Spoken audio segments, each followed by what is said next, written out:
أعوذ بالله من الشيطان الرجيم.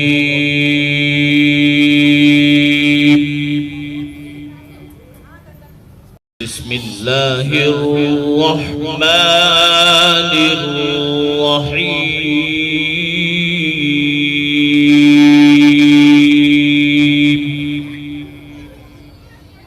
لا سیدنا محمد وبارک وسلم. ہر انسان کی یہ چاہت ہوتی ہے کہ میری آرزوئیں اور تمنائیں پوری ہو جائیں. جب وہ دیکھتا ہے کہ جس بندے کے پاس مال زیادہ ہے وہ اپنی مرضی کے ہر کام کو کر لیتا ہے، تو انسان مال کمانے کے پیچھے پاگلوں کی طرح لگ جاتا ہے، خود بھی کمانے میں اور اپنی اولاد کو بھی اسی راستے پہ لگا دیتا ہے. بزنس مین ہے تو اولاد کو بھی بزنس میں ساتھ لگا لیتا ہے. فیکٹری اونر ہے تو اپنی اولاد کو بھی فیکٹری چلانے میں لگا دیتا ہے. حتیٰ کہ چھوٹے بچوں کو وہی مضامین پڑھاتا ہے جن سے بعد میں وہ اچھی جاب کر سکیں اور مال کما سکیں. گھر کے ہر فرد کو مال کمانے کے لیے تیار کیا جاتا ہے، حتیٰ کہ گھر کی عورتوں کو بھی ایسی تعلیم دی جاتی ہے کہ ضرورت پڑنے پہ وہ بھی جاب کر سکیں اور پیسہ کما سکیں. تو وقت کے ساتھ ساتھ پیسہ کمانا گویا بندے کا مقصد بن جاتا ہے، اور یہ بہت بڑی غلط فہمی ہے، کیونکہ پیسہ زیادہ ہونے سے انسان کی آرزوئیں پوری نہیں ہوتی. پیسے سے انسان کتاب تو خرید سکتا ہے، علم تو نہیں خرید سکتا. دوائیں تو خرید سکتا ہے، صحت تو نہیں خرید سکتا. پیسے سے انسان اچھے کپڑے تو خرید سکتا ہے، خوبصورتی کو تو نہیں خرید سکتا. پیسے سے انسان دوسرے کی خوشامد کو تو خرید سکتا ہے، کسی کے دل کی محبت کو تو نہیں خرید سکتا. تو پیسے سے ہر چیز تو نہیں خریدی جا سکتی. اسی لیے جن کے پاس پیسہ جتنا زیادہ ہوتا ہے آپ دیکھیں گے کہ وہ اتنا پریشان زیادہ ہوتے ہیں.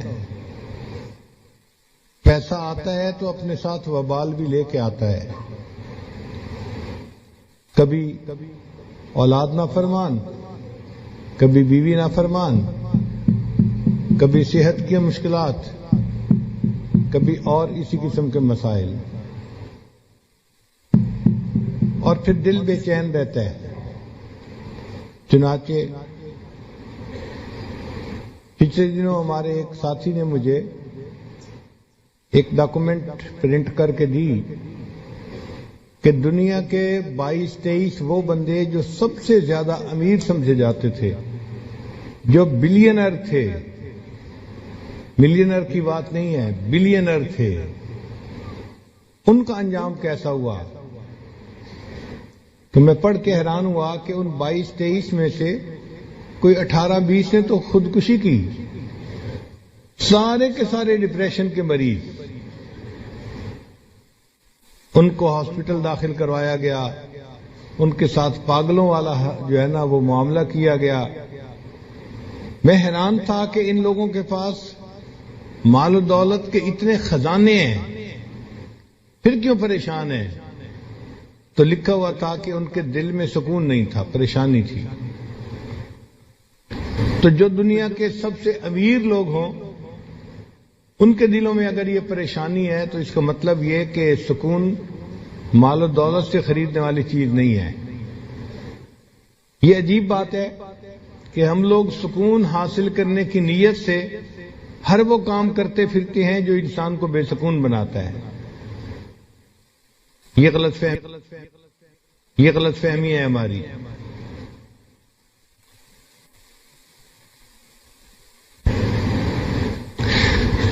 سکون ملتا ہے اللہ تعالیٰ کی یاد سے اور نیکی کی زندگی گزارنے سے. الا بذکر اللہ تطمئن القلوب. جان لو اللہ کی یاد کے ساتھ دلوں کا اطمینان وابستہ ہے. آپ اگر غور کریں تو دنیا میں مختلف چیزوں سے نفع اٹھانے کے طریقے مختلف ہیں. پانی سے نفع اٹھانے کے طریقے اور ہیں، آگ سے نفع اٹھانے کے طریقے اور ہیں، ہوا سے نفع لینے کے طریقے اور ہیں، مٹی سے نفع لینے کے طریقے اور ہیں، جدا جدا طریقے ہیں۔ ذہن میں سوال پیدا ہوتا ہے وہ کون سا طریقہ ہے کہ جس سے کہ ہم اللہ تعالیٰ کی ذات سے فائدہ اٹھانے والے بن جائیں، اللہ کے خزانوں سے فائدہ لینے والے بن جائیں، وہ طریقے کون سے ہیں؟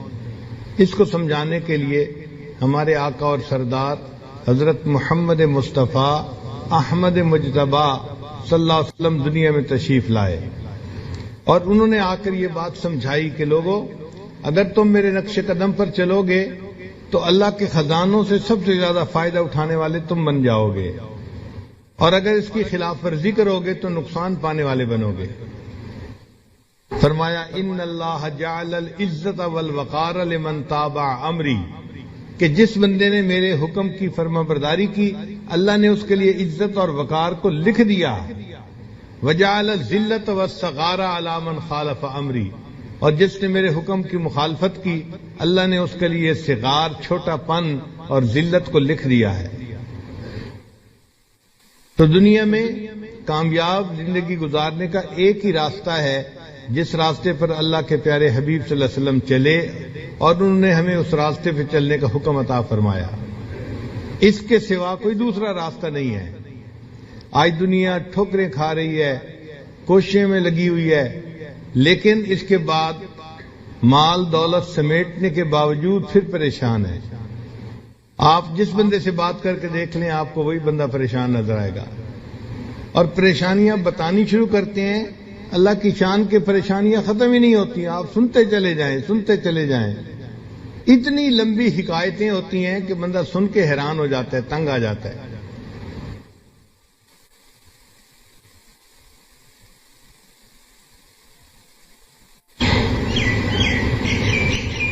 کوئی ایسا طریقہ جس سے کہ ہماری دعائیں قبول ہوں، ہماری نیک مرادیں پوری ہوں، اور ہمیں دنیا میں عزت ملے، لوگوں سے محبت ملے، وہ طریقہ نبی علیہ الصلوۃ والسلام کو بتایا ہوا راستہ ہے۔ وہ طریقہ نیکوکاری کی زندگی اختیار کرنے کا راستہ ہے۔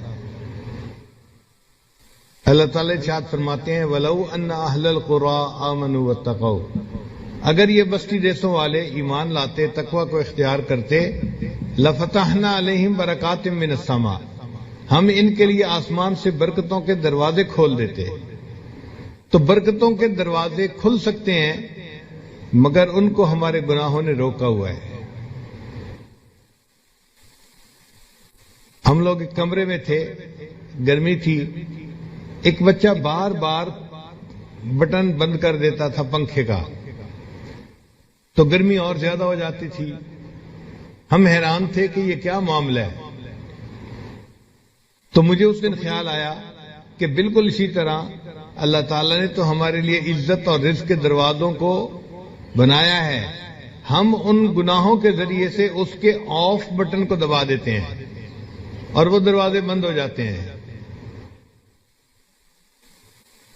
اور بجائے رزق میں انسان کو سکون ملنے کے الٹا پریشانی ملتی ہے۔ اس لیے اللہ تعالیٰ فرماتے ہیں کہ جو بندہ میری یاد سے آنکھ چرائے گا فَإِنَّ لَهُ مَعِيشَةً ضَنْكَا، ہم اس کی روزی کو تنگ کر دیں گے۔ اچھا، روزی کو تنگ کرنے کا کیا معنی؟ کہ پریشان ہی ہوگا روزی کی طرف سے۔ آپ دیکھیں یہ جو بڑے بڑے کاروباری لوگ ہوتے ہیں یہ الٹا اور پریشان ہوتے ہیں۔ کیا وہ جی 2 کنٹینر وہاں بھیجے تھے وہ رک گئے، 1 کنٹینر یہاں بھیجنا تھا رک گیا، فلاں کام ایسے نہیں ہوا، فلاں کام ایسے نہیں ہوا۔ ان کے پیسے پھنسے ہی رہتے ہیں، فلاں نے اتنے پیسے دینے تھے وہ دے نہیں رہا، تو پریشان ہی ہوتے ہیں پیسے کے پیچھے۔